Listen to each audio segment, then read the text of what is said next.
नमस्कार सभी को। मैं श्रीमती पूजा पाठक शासकीय उच्चतर माध्यमिक विद्यालय भैंसमा से कक्षा 12वीं के अध्याय 2 प्रतिलोम त्रिकोणमिति फलन को लेकर प्रस्तुत हूँ।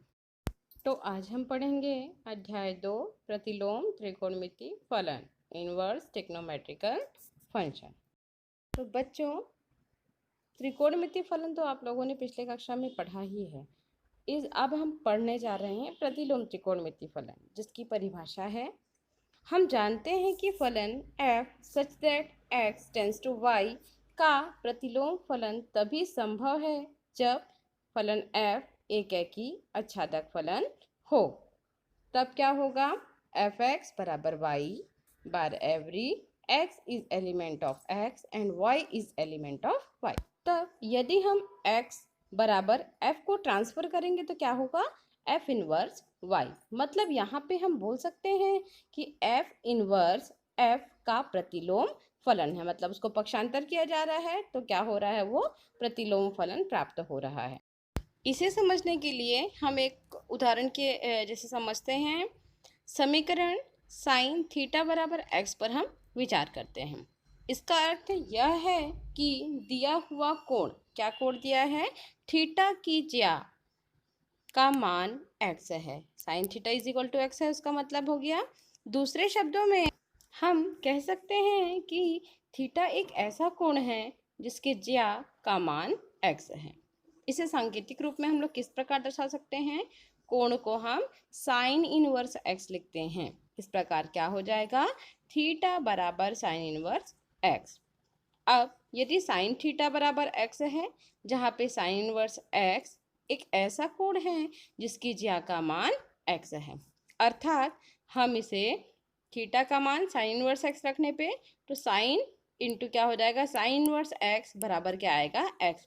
ये हमारा सूत्र भी काम करेगा। तो इसे हम कैसे पढ़ते हैं? साइन इनवर्स x को ज्या प्रतिलोम x पढ़ते हैं। ठीक है। अब ऊपर दिए उदाहरण से हमको परिभाषा से स्पष्ट हो जाता है कि sine into sine inverse x बराबर क्या होता है? x होता है, या x की जगह में हम थीटा अगर रखते हैं तो साइन इनवर्स साइन थीटा बराबर भी क्या होता है? थीटा होता है। क्यों? क्योंकि साइन थीटा बराबर x है। तो अगर इसको देखें हम तो क्या दोनों पक्षों में अगर साइन इनवर्स x लेंगे तो क्या हो जाएगा? साइन इनवर्स साइन थीटा बराबर साइन इनवर्स x।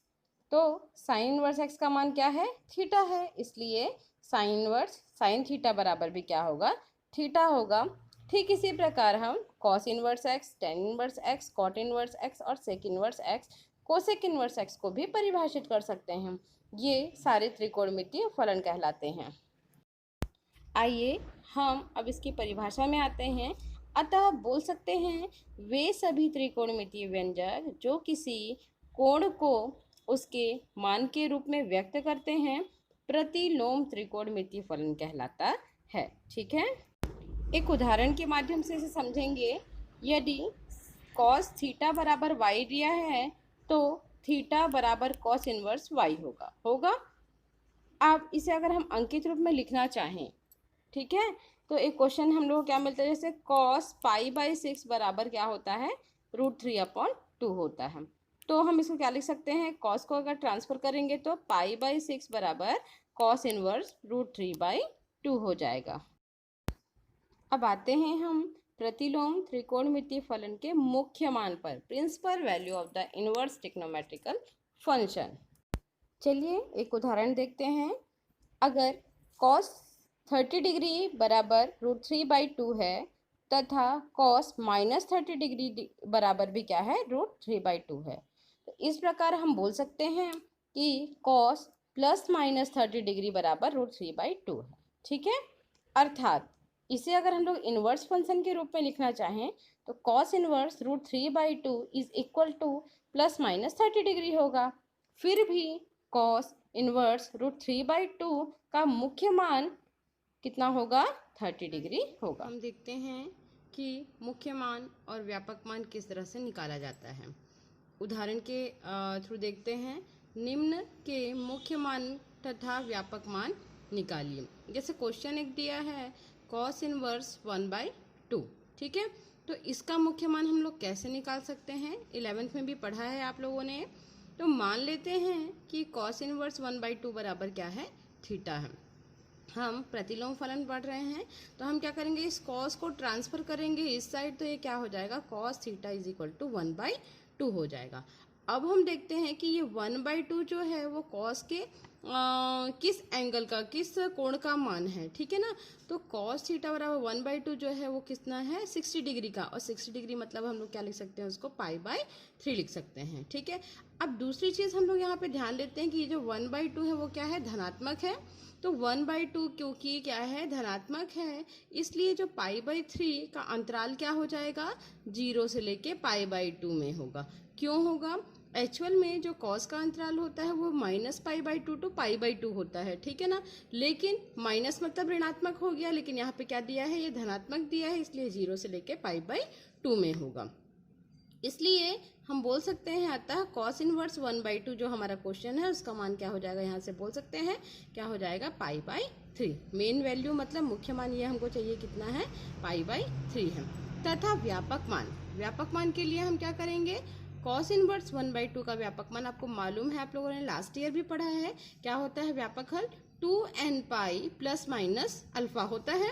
तो यहाँ पे क्या हो जाएगा इसका, 2n प्लस माइनस अल्फा की जगह में क्या है, π/3, तो π/3 होगा, ठीक है, क्या समझ में। एक और क्वेश्चन देख लेते हैं तो थोड़ा ज़्यादा क्लियर होगा।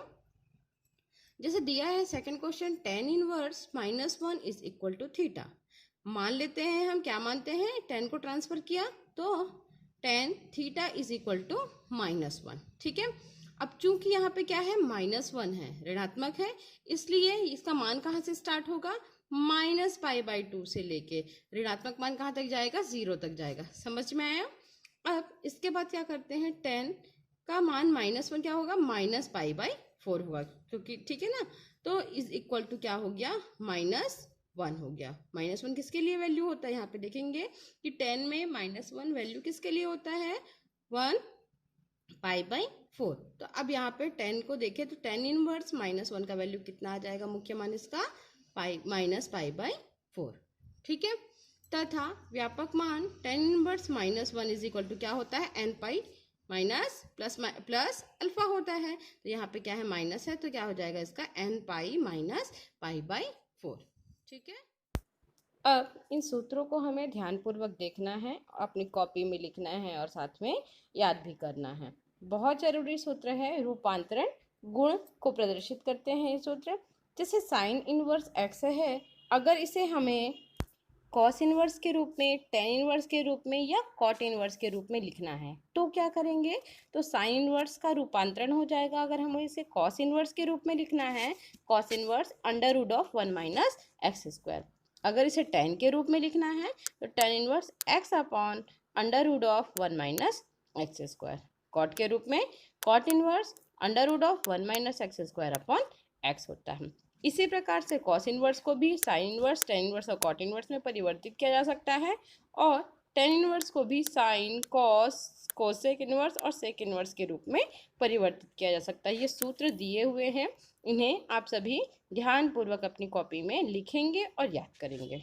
अब अगर इनके व्युत्क्रम गुण में आते हैं तो साइन इनवर्स 1/x बराबर क्या होता है, cosec inverse x।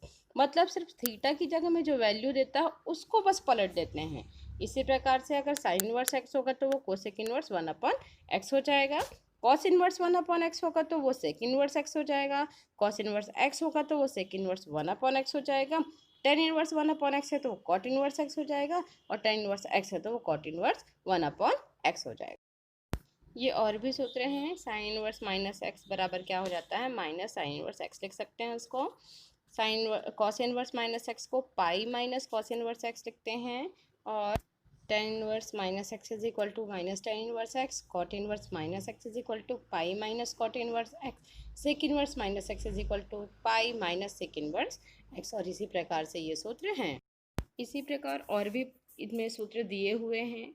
Sign inverse x plus cos inverse is equal to π/2 वाले, साथ ही ये tan inverse x plus tan inverse y, इस टाइप के sine inverse x plus sine inverse y is equal to होता है ये। ये सारे ही सूत्र आप लोगों को अपनी कॉपी में लिखकर याद करना है। इस पर आधारित प्रश्नों को हम अगले वीडियो में देखेंगे।